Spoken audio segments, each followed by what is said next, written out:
Tug'ilgan kun yoki turli xil marosimlarda qaysi brend ostida tayyorlangan qandolat mahsulotlariga buyurtma berasiz? Albatta, Safiya kompaniyasi tomonidan tayyorlangan shirinliklarga deysizmi? Bugungi kunda O'zbekiston bo'ylab o'z filiallariga ega bo'lgan Safiya kompaniyasi qariyb 20 yildirki, o'z mahsulotlari bilan nafaqat xalqimizni, balki qo'shni respublikalarimizni ham ta'minlab kelmoqda. Assalomu alaykum. Anglaganingizdek, bugungi suhbatdoshimiz Safiya brendi asoschisi, tadbirkor Madina Akmalovna. Assalomu alaykum. Assalomu alaykum. Xush kelibsizlar. Yaxshi keldinglarmi? Rahmat, sizni ko'rib turganimizdan xursandmiz. Rahmat. Keling, suhbatimizni Safiya kompaniyasining ayni o'sha tarixidan boshlasak. Albatta, har bir tadbirkorlikni, har bir ish faoliyatni boshlashda o'zini dastlabki qiyinchiliklari bo'ladi. Safiya brendini bugungi kunga yetib kelishidagi o'sha boshdan o'tkazgan tarixidan so'zlab bersangiz. Ish faoliyati o'zani oilaviy, semeyniy biznesdan boshlaganmiz. Adam rahmatli boshlaganlar, onam boshlaganlar. Teshkulchadan boshlashgan. Teshkulcha sushka qilishardi. U paytda hech kim bo'lmas edi. Onam rahmatli o'zlari pishirardilar. Adam borib magazinlarga borib tarqatib kelardilar. Keyin birin-sirin bitta ikkita odam olishdan boshlashdi. Oila o'zi shunda 5-6 ta odamdan iborat bo'lgan. Lochira teshkulcha qilishganda. Lekin men o'zim yoshligimda juda ham pishirishga qiziqardim. 12 yoshimdan narsa pishirardim. Maktabda o'qiyotganimda hamma KVNlarga o'zim narsalar pishirib olib borardim. Da, juda ham qiziq hobbiyim edi. Konditerskiy zavodlar o'sha paytda bo'lardi-da, o'sha yerga borib сказка tort pirojniy qilishardi. O'sha yerga borib o'rganardim, qiziqardim juda ham. Magazindan o'sha har xil produktlar olib kelib, butun qo'shnilarga olib chiqib yedirtirardim. Degustatsiya o'tkazar ekanman. O'shanda 12 yashar qizligimda o'sha paytda degustatsiyalar o'tkazar ekanman. Mahsulotlarim u paytda jurnallardan, Liza jurnallardan olardim retseptlarni. Juda ham narsalarim shirin chiqardi. Hammaga manzil bo'lardi. Qo'ni-qo'shnilarnikida to'y hashamlar bo'lsa ham hamma pishiruvlarini man qilay deb hammasini pishirib o'zim olib chiqardim. Onamdan, buvimlardan o'tgan, ular juda ham pazanda bo'lishgan. Keyin ular teshkulcha qilishni boshlashgandan keyin o'zim qiziqib, men ham shu bitta kichkina konditerskiy magazin ochib, shu narsani boshlab ko'rsam nima bo'lar ekan deb shu narsaga qo'limni urganman. Yoshim katta edim. Chunki yoshligimda qilganimdan keyin turmushga chiqdim 18 yoshda. Ikkita farzandning onasi bo'ldim. Ularning tarbiyasi bilan shug'ullandim. Shu mahalda ota-onamga o'zligi teshkulcha pishirishni boshlashdi. Farzandlarimni sal voyaga keltirganimdan keyin 30 yoshimda boshladim shu ishimni. O'zim sekin kichkinagina bitta magazin arendaga olib, narsa pishirib, o'zim pishirib, o'zim olib chiqib sotardim. O'zim noldan boshlab. Boshlanish qanaqa bo'lgan? Mahsulotlarni, misol sotish jarayoni, xaridorni jalb qilish, xaridorni jalb qilish boshida shunaqa qiyin bo'lgan. Ko'chalarga olib chiqib olardim-da, kichkinagina stulchik qo'yib olardim-da, ko'chada o'tgan-ketgan odamni chaqirardim. Kelinglar, men bitta buchkalar pishirib qo'ydim, pechenyelar pishirdim, kiringlar ichkariga magazinga deb chaqirib taklif qilurardim hammani. Tanovul qilgandan keyin albatta qilishardi-da. Yoqib qoladi. Yoqqandan keyin kirishardi. Qarasam, odamlar narsalarimni olishyapti. Keyin yordamchi oldim. O'sha yordamchilarga o'zim o'rgatdim. Kitoblardan o'zim bilgan narsalarimni bu yoqda onam kelib yordam berdilar, qarashdilar-da. Shunaqa kunlar bo'lardi. 24 soat ishlardim. Kechasi bilan uxlamas edim. Ertalab vaqtli to'rda turib bozorga tushishim kerak bo'lardi. Ertalab vaqtli tushganda shunaqa vaqtli tushar ekanman, arava kash bolalar bo'lishmas edi. O'zim o'sha yerda aravalar turar ekanda, o'zim shunda aravasini olib, 3 ta to'rda bozorni qilib, keyin uyalib ham qolardim go'mahalda. Voy, kimdir ko'rsa, men aravakashlikka Madina ishga kiribdi-da, deyishadi deb xijolat ham qilardim. Bozor o'chab qilib kelardim, ertalab vaqtli kelardim. Keyin narsa pishirishni boshlardim. Orasida farzandlarimni maktabga jo'natardim. Bir qoshiq o'yimda ovqatimni ham ulgurardim qilishga. Kelib, keyin shu pishir kuydir tortlar pishirib, o'sha ikkita yordamchi odam olganman. Ularga orasida o'rgatib, magazinda u narsani klientlarga sotib, o'zim reklama qilib sotib, keyin o'zim siryo produktlarni prixod rasxodlarini qilib, keyin o'yga 9-10da charchab kelganimdan keyin shunda ham retsept qidirib, kitobda retseptura ertaga nima narsa pishirish ekan, klientlarga nima yoqar ekan deb kechasi kitob bilan uxlab qolardimda, ertalab yana azonda vaqtli 4-5da turardim. Shunda ko'pincha otamga yig'lardim. Ada, charchab ketdim, qiynalib ketdim. Qiyin ekan bu ish deb ko'pincha bo'ldi, yopsam kerak, men kuchim yetmayapti deb yig'lardim. Juda ham ko'p yig'lardim. Shunda adam aytardilarki, qizim sabr qil. Hamma mehnatni ketidan rohat turadi. Ozgina sabr qilsang, hammasi zo'r bo'lib ketardi deb meni podдержка berardilar adam rahmatli. O'sha paytda shunchalik sharoit o'zi yo'q ekan, biz vложение qilmaganmiz biznes o'ziga. O'sha xo'jayinim baraka topsinlar, o'sha yog'ochdan etajerkalar, polkalar yasattirib berganlar. Sizni qo'llab-quvvatlashga. Chunki biza bu biznesga tikishga pulim ham yo'q edi-da. $300-400 bilan menimcha kirganman shu ishga-da, boshlaganman. Chidab, sabr qilib, mehnatimni qilganimdan keyin 1 oyda natijani ko'rganman. Har holda endi siryolarimga pul yetgan, olib kelishimga, обороtimga, sekin-sekin tushgan pulimga ozgina stollar, ozgina yana nimayda-chuda nimalardir olishga sharoitim bo'lgan. Demak, mahsulotlarga buyurtma ko'payib borgan kundan kunga. Sabr qilib, sekin-sekin klientlar kelyapti, reklama yo'q, u paytda internet yo'q, Instagram yo'q, afishalar yo'q hech qanaqa. Shu ko'chalarga chiqib, odamlarni chaqirib, kiringlar, mana bitta shirin narsalar pishiryapmiz, свежий issiq buvichkalar pishirib qo'ydim deb sabrim bilan Alloh o'zi mehribon qo'llab-quvvatlab, sekin-sekin keyin bayramlar bo'lgan, yangi yillar esimda bor. Yangi yilda o'zimni firmenniy tortim bo'lardi, kiyevskiy tort. Klientlardan o'sha ko'chaga chiqib, klientlardan kiringlar ichkariga, yangi yilga rosa chiroyli kiyevskiy tort qilishni bilaman deb og'zaki gapirib chaqirgan ekanman-da hammani. O'shanda bir yangi yilda 1-yil ochganimda 10 ta zakaz olganman kiyevskiy tortga. Olgan odam yana odam boshlab olib kelavergan. Shunaqa qilib mijozlarim ham sekin klientim ham ko'payishgan. Auditoriyam ham juda ham ko'paygan sekin qilib. Keyin orasida farzandlarim yonimga kirishgan. Qizim yo'q, 3 ta o'g'lim bor. Kassir bo'lishardi. Kerak bo'lsa ko'chalarni uborkalar qilishardi, tozalab hamma yoqlarni, arovlarni yig'ishtirib tozalashardi. Keyin bayramlarda o'sha korobkalarga tortlarni konditerlarga qarashib, tortlarni korobkalarga solishib olishardi. Klientlar olishsa mashinasigacha olib chiqib berishardi. Yordamchilar bor, qo'llab-quvvatlashgan. Savol tug'ilishi tabiiy. Boshida mahsulotlaringizni nomi boshqa bo'lgan, to'g'rimi? Dom выпечки от Madini bo'lgan boshida. O'zimni otim bo'lgan, o'zimni nomim bo'lgan. Safiya brendini nimaga aynan Safiya nomi deb ko'pchilik savol beradi? Safiya brendini o'g'lim farzandli bo'lgan, otini Safiya qo'yishgan. Navaringiz? Navaramda. O'shanda ko'p o'ylaganmiz. U paytda menga birinchi o'zim ish boshlaganimda hech kim magazinni nomini qo'yish kerak deyishmagan ekanda. Даже men bilasizmi, даже nomim ham bo'lmagan. Shirinlik o'yi bo'lganda. Keyin yo'q, bunga nom qo'yish kerak deyishgan. Mayli, Madina qo'yib yubora qolinglar deb o'zim otimni qo'yib yuborganman. Keyin уже международныйga chiqamiz inshaalloh. Уже nomini bo'ldi takoy anaqa chiroyli nom qo'yish kerak deyishganda, navarali bo'lganimda bizada ishxona o'zida bitta xodim o'zi bor, Vika degan, necha yildan bir 15 yildan bir men bilan ishlaydi.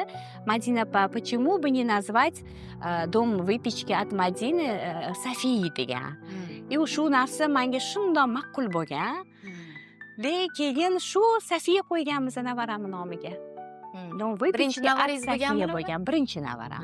o'shalarga Da. atab Hozir u qo'yilgan. nevaramga 13 yoshga to'ldi u nevaram. Xursand bo'lib faxrlansa kerak. Judayam, hozir lekin judayam tushunmaydi hali. hali Judayam o'sha tushunmaydi. logotipida ham qizaloqni rasmi Da, Safiya mana shunaqa shochkali, yuzlari dim-dimaloq nevaram bor, shu Safiyaga o'xshaydi Safiya. Biz nimaga aynan qizaloq yoki Safiya bilan bog'liqmi deb ko'pchilik savol berdi. Mana shu demak shu orqali bilib oldikki, aynan nevaramni o'sha nomi. Madina Akmalovnaning nevaralari Safiya bo'lgani uchun shu Safiya brendi nomi aynan Safiya qo'yilgan ekan. 2018-yilda prezidentimiz Shavkat Mirziyoyev tadbirkorlar bilan bo'lgan uchrashuvda Safiya kompaniyasiga ma'lum bir yer maydonini ajratgan ekanlar. Bu qanchalar amalga oshdi?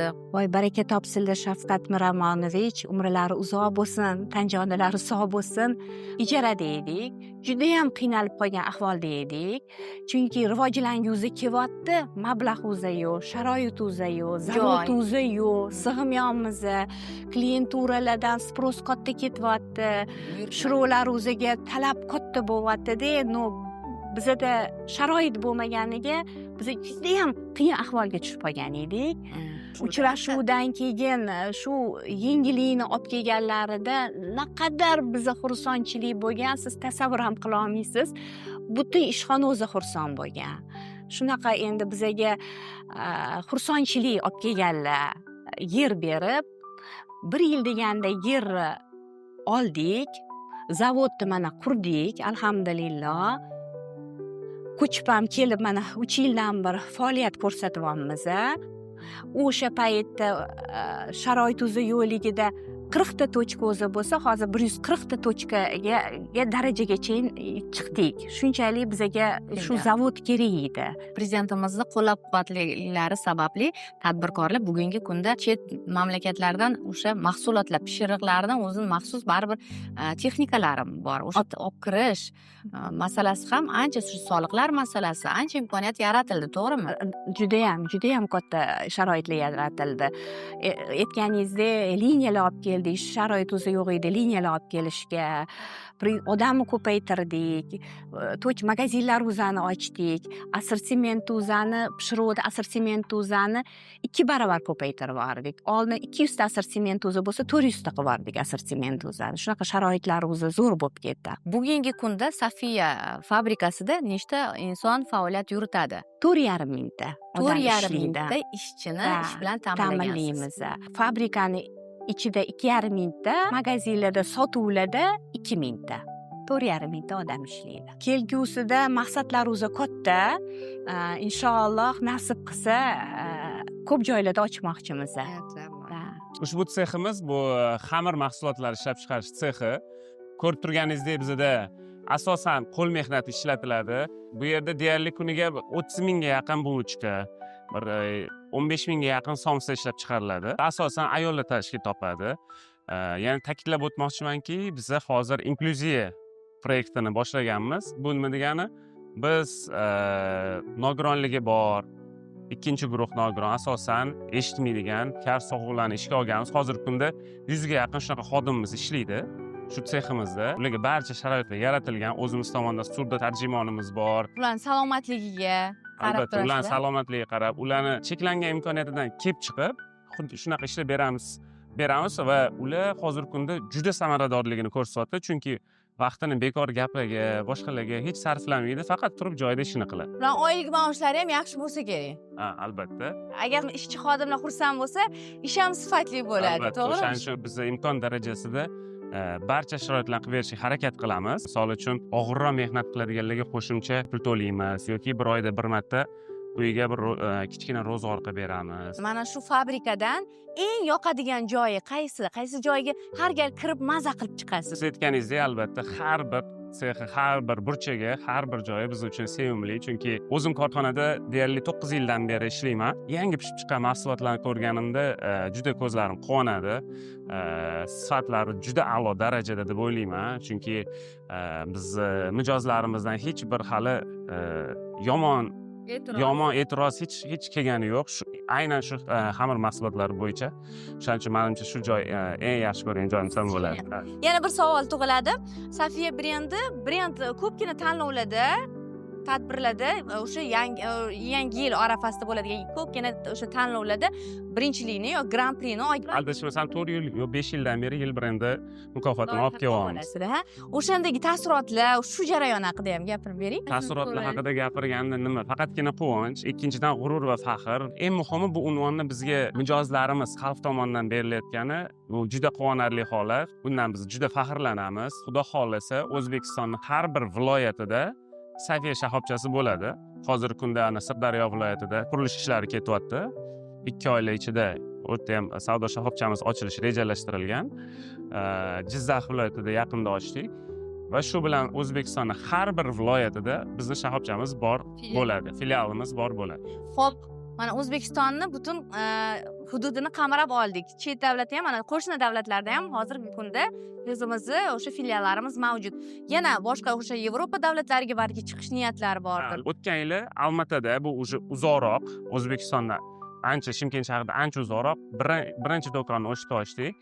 Yana savol tug'iladi, ularga mahsulotni O'zbekistondan yetkaziladimi yoki o'sha yerni o'zida tayyorlanib sotiladimi?